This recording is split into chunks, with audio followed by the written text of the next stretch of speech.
So ito, bago natin 'to umpisahan, Christine, ano, kumusta ba, Christine, yung iyong experience noong nakaraang NSPC? Kumusta ang iyong, pakiramdam ngayon na yun nga, meron tayong award na naiuwi, presidente pa tayo nitong National Editors Guild. Kumusta sa ating feeling yon, Christine? Unfortunately po, in terms of my contest sa news writing secondary English, hindi po ako nakapag-uwi ng award. As compared po to my run last year na fourth place po ako sa national, this year hindi po ako pinalad, unfortunately, which of course makes me disappointed. Pero kayod lang naman ako since next year my third chance pa naman po ako mag-NSPC if pala rin po ulit. As for my position as president, of course, that makes me very surprised and very happy din po at the same time. Alright. Eto, Christine, maitanong ko ano, paano mo nalaman na yun nga, ikaw yung na-elect or nanalo ba, na-elect dito bilang president ng National Editors Guild noong NSPC? Ano ba yung unang pumasok sa isip mo nung tinawag yung pangalan mo at yung Daisarog, Christine? Alright po. So actually, ang nangyari po during the NSPC is nagkaroon po talaga ng dedicated na election for the National Secondary Editors Guild. Ang nag-attend po doon ay 7 campus journalists, either regional officers or kahit hindi po officers, naging representatives lang po na pwedeng mag-run or mag-vote po during that time. So, ano nga ba yung unang pumasok sa isip ko? Na-surprise po talaga ako kasi like akalain mo na from just a news writer dati na nakapasok sa DISAROG ng walang alam or experience sa campus journalism, ngayon ay naging president na ako ng isang national guild for secondary campus journalists. Okay, yun. Ayun, nakaka-proud naman. Ito, dahil dito, Christine, ano, bago mo to nakuhang pribilehiyong itong pagiging presidente dito sa, anong ito, sa, yun nga, sa National Editors Guild, meron ka bang mga ginawa para makuha ito na paghahanda, preparation, nag-campaign ka ba halimbawa sa ibang EICS mula Luzon, Visayas, Mindanao? Ano yung naging plataforma natin, if ever, Christine? Alright po. Actually, to get a position sa guild, yun na nga po, may dedicated na election for the NSEG. So, yung bawat position, magkakaroon ng introduction yung mga mag-run po. So, ako, I introduced myself as the Associate News Editor of Pressroom Philippines and a news writer of Insight Philippines, which are both independent publications na national po. And as for my platforms naman, ang lagi ko pang minamention is yung talagang advocacy ko or like my passion para matulungan ang mga students all around Naga City or all around the Philippines na mapag-aralan ng campus journalism kahit yung foundations po nila doon sa campus journalism or sa media literacy ay poor pa. Okay. Ito, bilang, yun nga, kauna-unahan, kung hindi ako nagkakamali, na taga Kamsur or dito sa Kamhay, na naging guild president, ano ba yung pressure o responsibility ang dala mo ngayon? And syempre, ine-expect sa atin ng ating school. Para kanino mo inaalay itong panalong ito, Christine? As the first guild president from Kamhay po, siguro yung pinaka main pressure ko talaga is effectively using my platform po to become the voice of campus journalists all around the Philippines since president is, excuse me po.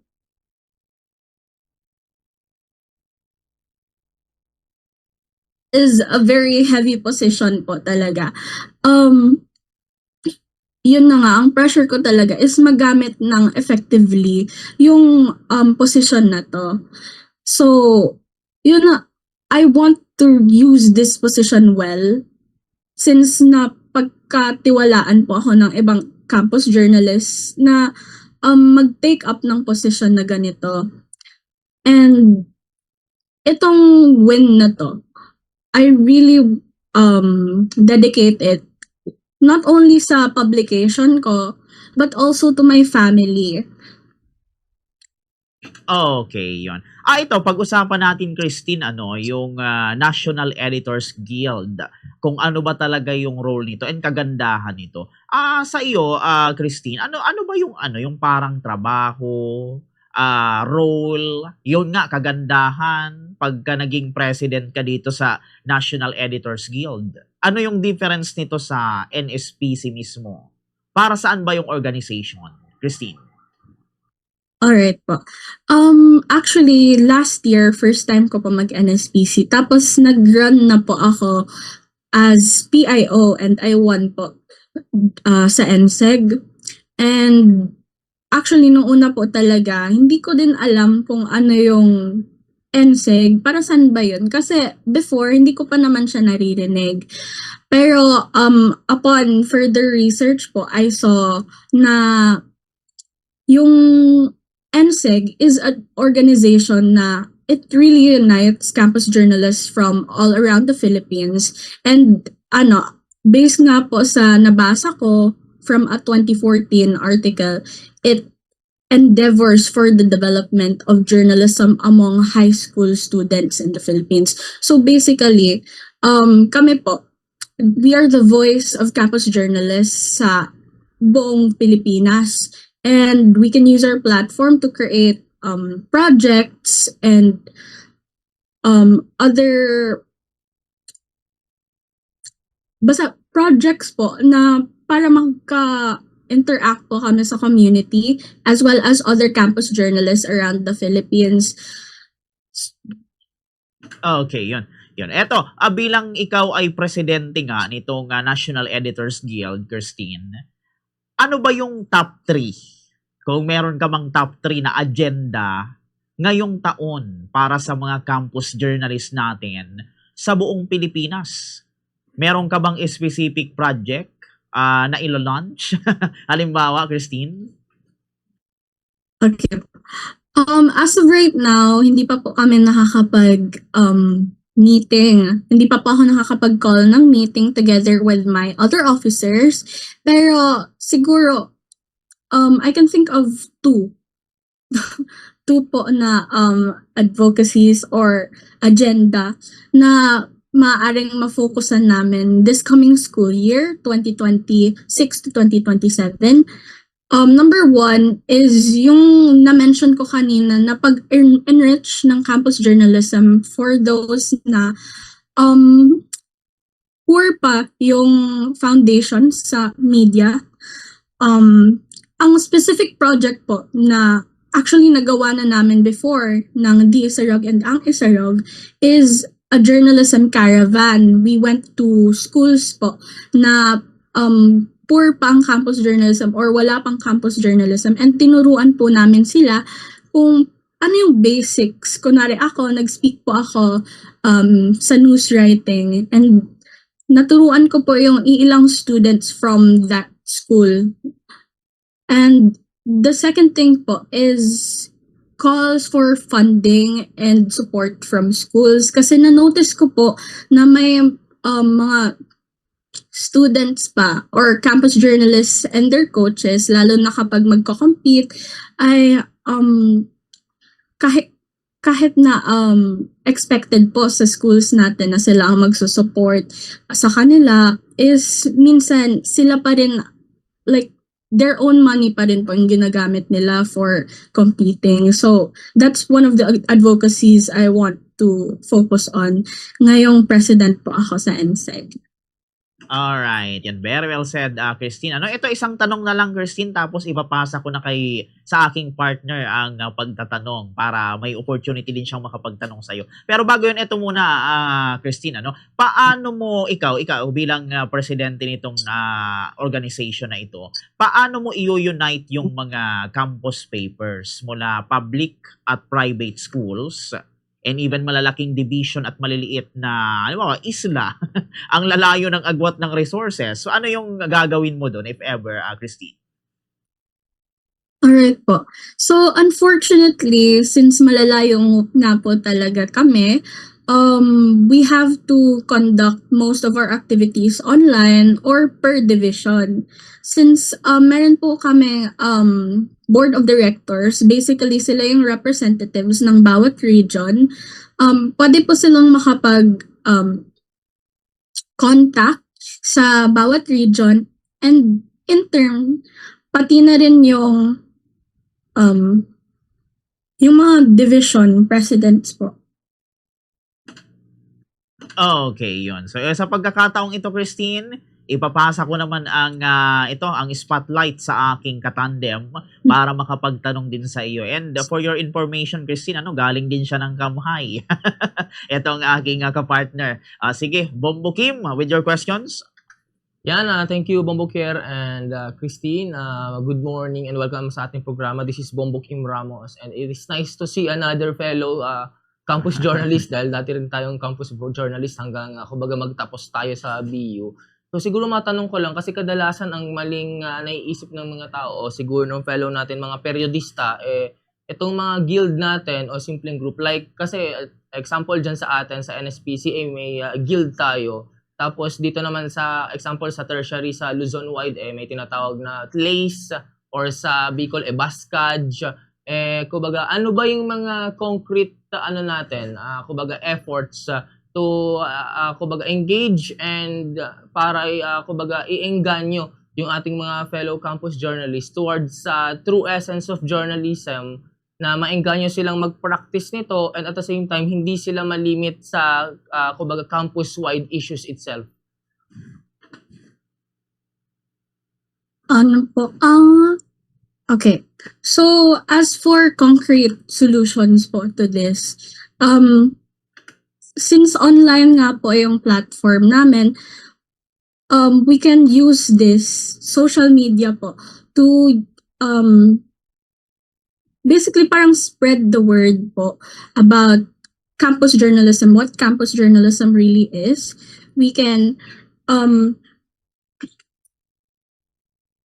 create projects po na talagang ma-engganyo po, mata-train po ang ating mga campus journalists sa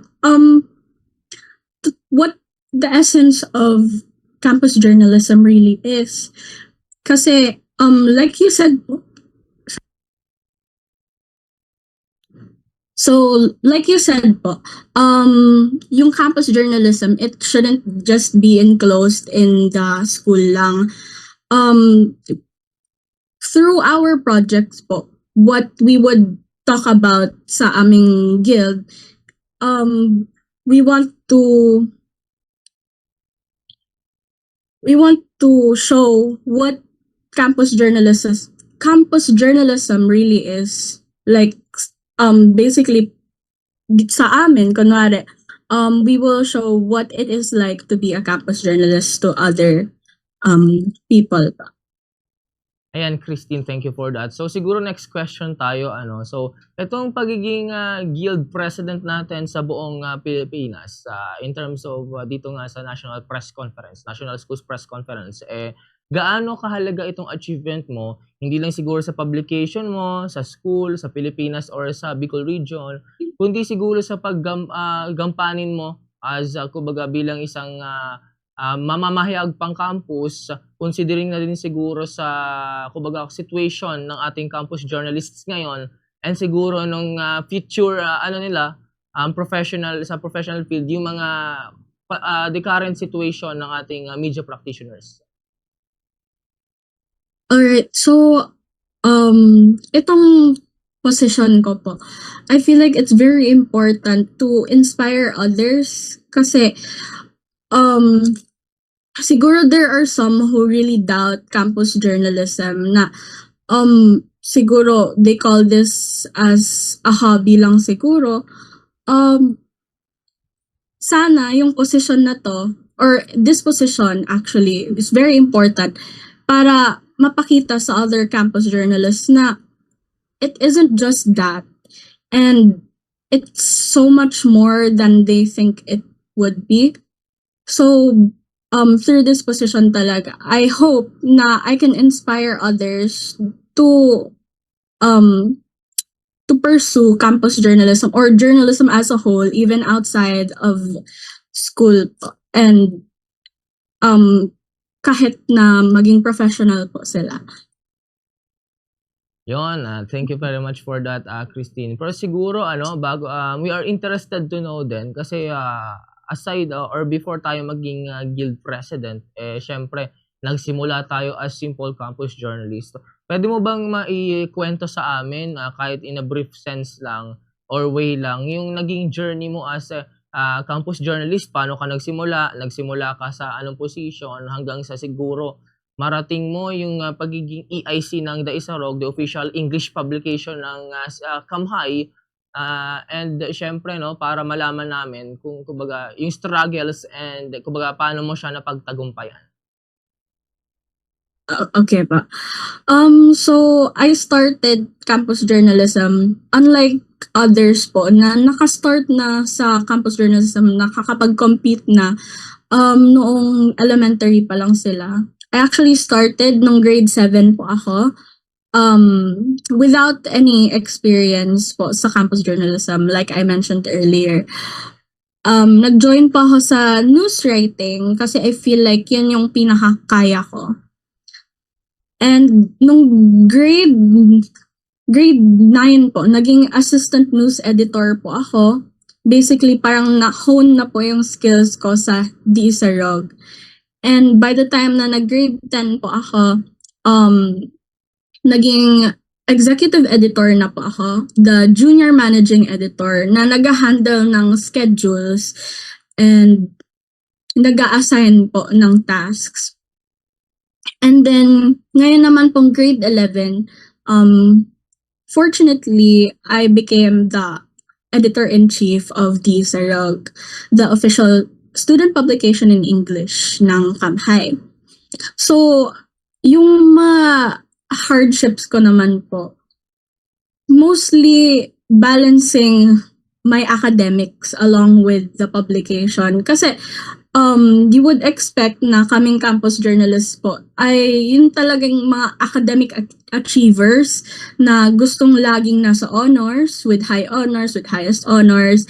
And pinagsisikapan ko po talaga yun. Kahit na mahirap, especially with multiple positions I hold. Ayun, Christine, siguro matanong ko rin lang, focus tayo sa news writing kasi I guess ito yung expertise mo. Paano ka ba, since itong interview natin or yung mga kausap mo is yun na nga rin yung kumbaga tinatangkilik na field na, no? Pagbabalita, no?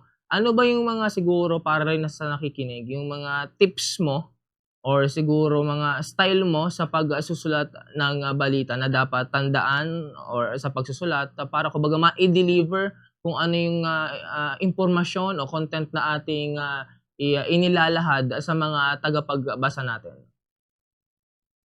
Okay po. So siguro the one thing that I would advise po is to look for the best angle kasi yun yung magde-determine kung magbabasa ba talaga yung audience mo. Kasi if it's not interesting, I keep repeating this sa mga natuturuan ko or sa mga nabibigyan ko ng tips.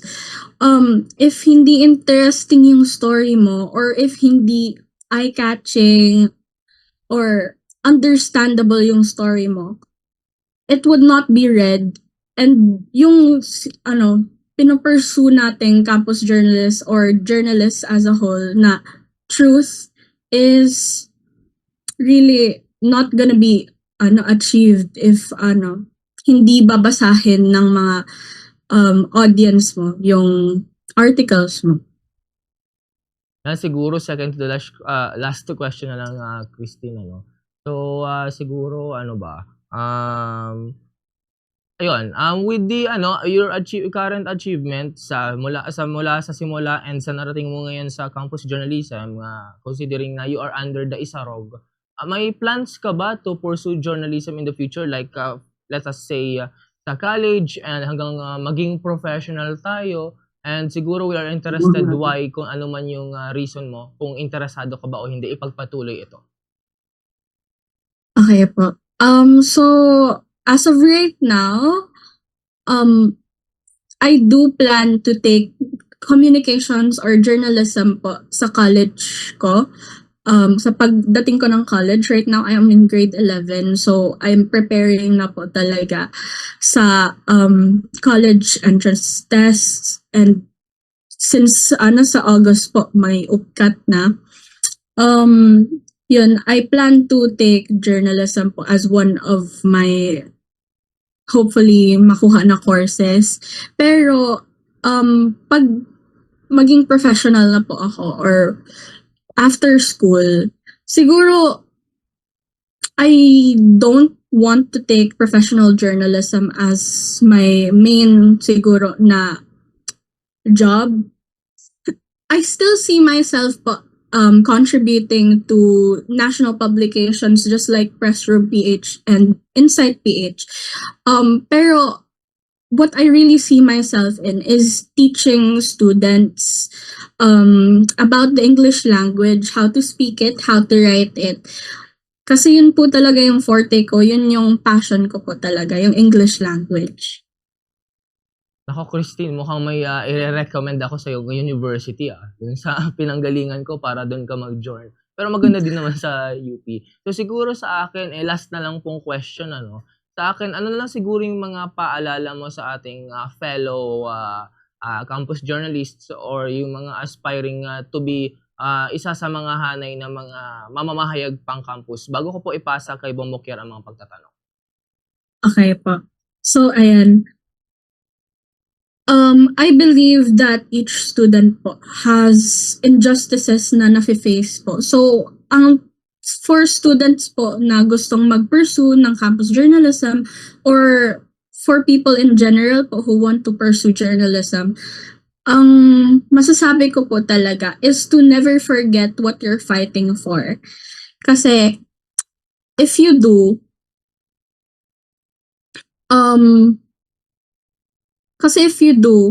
parang hindi mo mapapanindigan kung ano ba talaga yung essence ng campus journalism or ng journalism.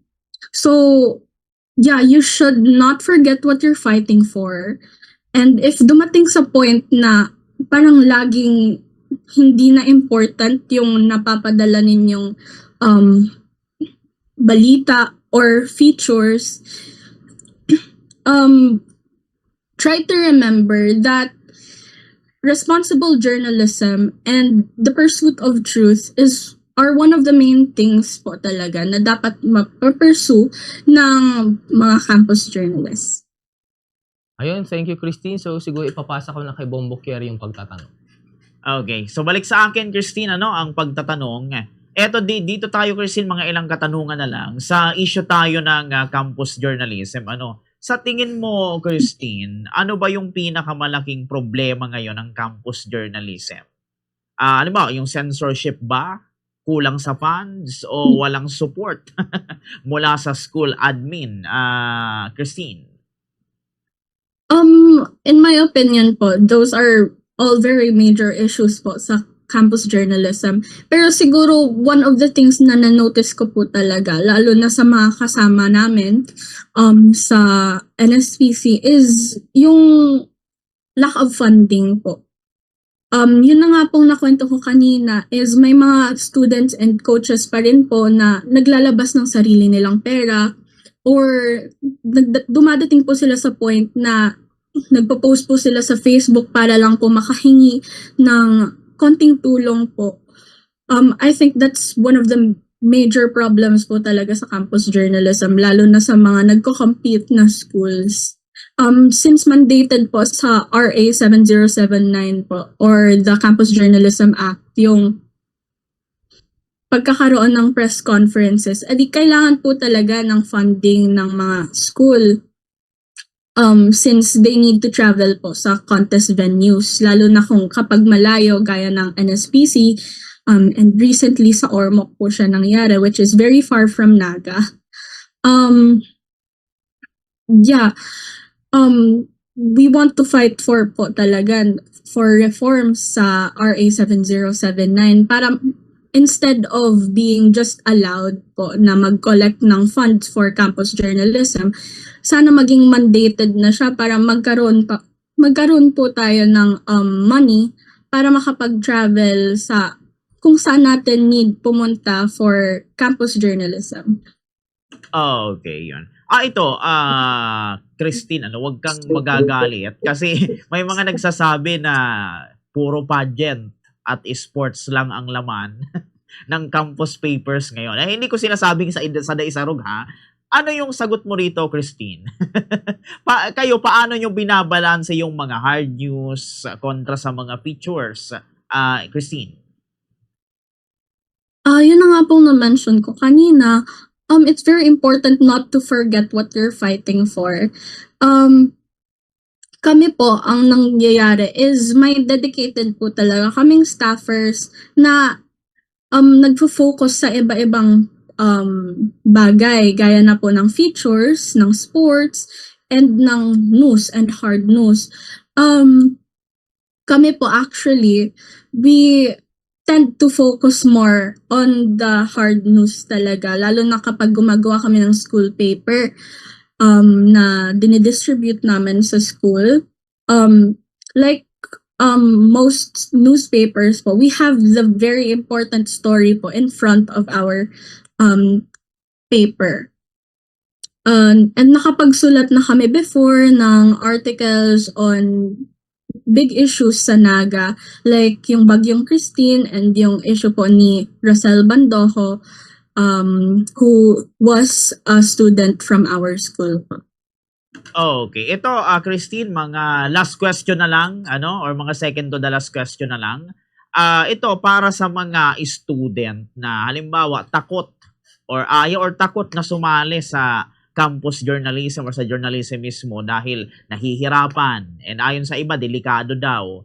Ano ang masasabi mo sa kanila, Christine? Bakit dapat silang magsulat? Christine?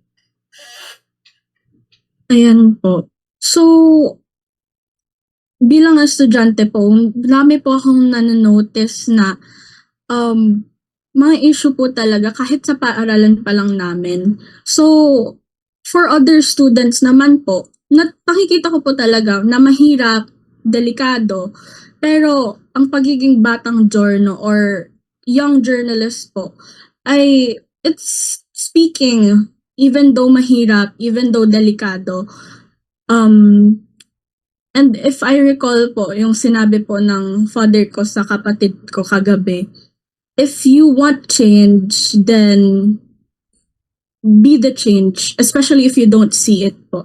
So, as students po, as Filipinos, we have that right po to be that change.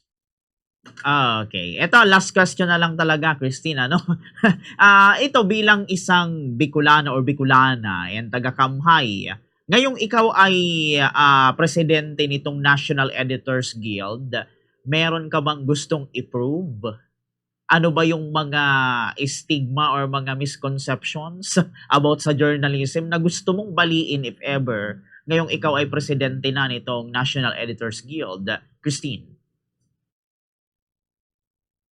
Well, as a high school annex and also as a woman who is still learning about myself every day, I want to show Filipinos or Filipino campus journalists po na campus journalism should not be confined inside the school lang. And we can do so much more than that po. And I also want to show po na me, a simple campus journalist before, I can lead po a national organization. Kasi if other people see that, then maybe they will also be inspired to make a change in the world. Okay, yun. So ito, Christine, kung meron kang gustong pasalamatan sa iyong tagumpay, 'di ba? Sige, ibibigay ko sa iyo ulit ang linya, Christine. Alright po. So, first and foremost, thank you po sa mga nakasama ko sa National Schools Press Conference. Si Sir Brian, yung mga co-campus journalists ko from Naga during that time, si Hener and si Kuya Joel. Thank you for pushing me po and for inspiring me to take up this position. Kasi while I initially thought I couldn't, now I understand na kaya ko pala. And I do want to inspire other campus journalists with this position.